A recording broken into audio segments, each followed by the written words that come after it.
Okay, let's get into it. We're sort of stepping back from the practical tips for a moment today. We want to dig into something really fundamental to Stoicism, this bedrock idea, really. The belief that the universe itself isn't just random chaos, but actually has, well, a kind of mind, a rational intelligence guiding it. So our mission today, let's really try to understand this Stoic concept, the logos, and figure out what living in accordance with nature truly means, on a deeper level. Right, and it's fascinating because for the Stoics, the universe wasn't this cold, empty void.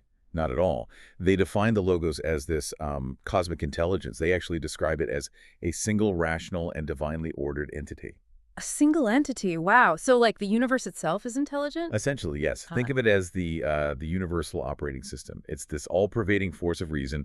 It governs nature, orders everything that happens. It's the grand blueprint for reality, if you like, and it's considered flawless. okay, a flawless blueprint. So if the universe is running on perfect code, then our goal as individuals, it totally shifts, doesn't it? It's not about, chasing pleasure or avoiding pain in the usual sense. Exactly. The goal becomes congruence, alignment. Right. The texts say the ultimate goal is to live in accordance with nature.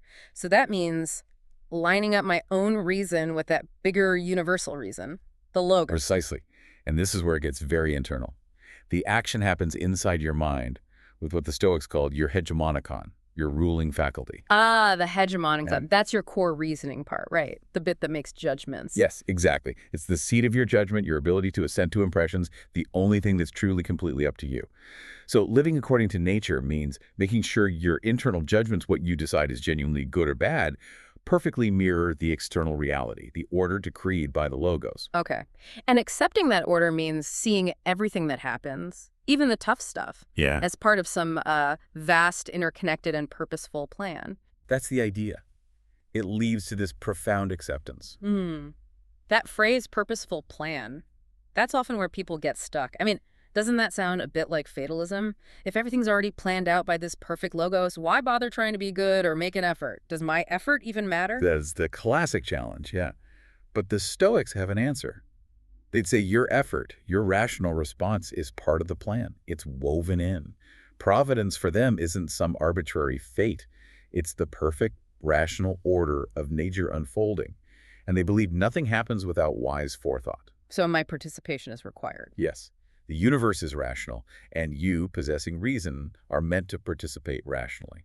The sources are pretty clear. They say the workings of chance, what looks like chance to us, are not apart from nature and not without connection and intertexture with the designs of providence. Your job, your reason's job, is to understand and assent to that order, to work with it, not fight against it. Okay. So if we accept that framework, then how we view things we usually call bad or evil, that has to change completely. It does, massively. Things like death and life, glory and reproach, pain and pleasure. The Stoics argue these external things are neither good nor evil in themselves. Correct. They are morally indifferent, adiaphora. They're simply works of nature, natural processes that flow from the rational order of the logos. So nature itself can't produce true evil. That's the crucial conclusion. They believed nature, as this perfect expression of the logos, couldn't have failed so badly that genuine good and evil should happen promiscuously to both good and bad people alike.